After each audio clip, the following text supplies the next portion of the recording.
Deep in the Egyptian desert, hidden beneath the scorching sun and shifting sands, lies the forgotten tomb of a vengeful pharaoh named Amun-Ra. For centuries, his eternal slumber was undisturbed until one fateful day when a group of explorers stumbled upon his resting place. As they made their way through the labyrinthine tunnels, they unwittingly set in motion a series of events that would unleash the pharaoh's wrath upon the world. Amun-Ra was not just any pharaoh. He was a powerful ruler who had kept his people prosperous and his enemies defeated.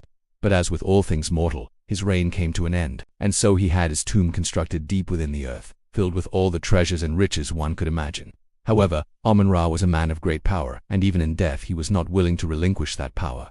With the help of his sorcerers, he placed a curse upon his tomb, a curse that would ensure his eternal dominance. As the explorers ventured deeper into the tomb, they ignored the warnings written in hieroglyphics on the walls, warnings that told the story of Amun-Ra and his insatiable hunger for power.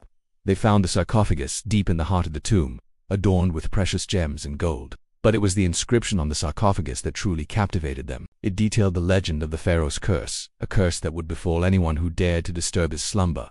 The explorers, driven by greed and the thirst for adventure, decided to ignore the warning and open the sarcophagus.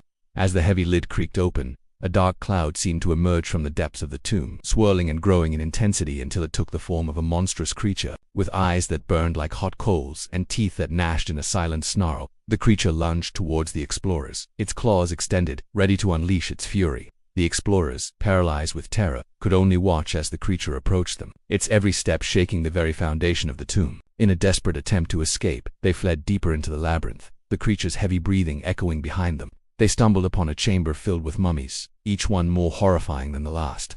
And then they saw it, a glimmer of light at the end of the tunnel. Hope surged through them as they realized it was the entrance to the tomb. With the creature hot on their heels, they burst out of the tomb and into the blinding light of day. But their freedom was short-lived. As the creature emerged from the tomb, its eyes scanning the horizon, it let out a deafening roar that seemed to shake the heavens. The explorers watched in horror as the creature, now free from its earthly bonds, soared into the sky, its wings blotting out the sun. Amun-Ra's curse had been broken, and the world was now his to dominate. The explorers, forever haunted by what they had unleashed, knew that they had just disturbed the balance of the universe. And as they fled for their lives, they could only hope that one day they would find a way to stop the pharaoh's wrath.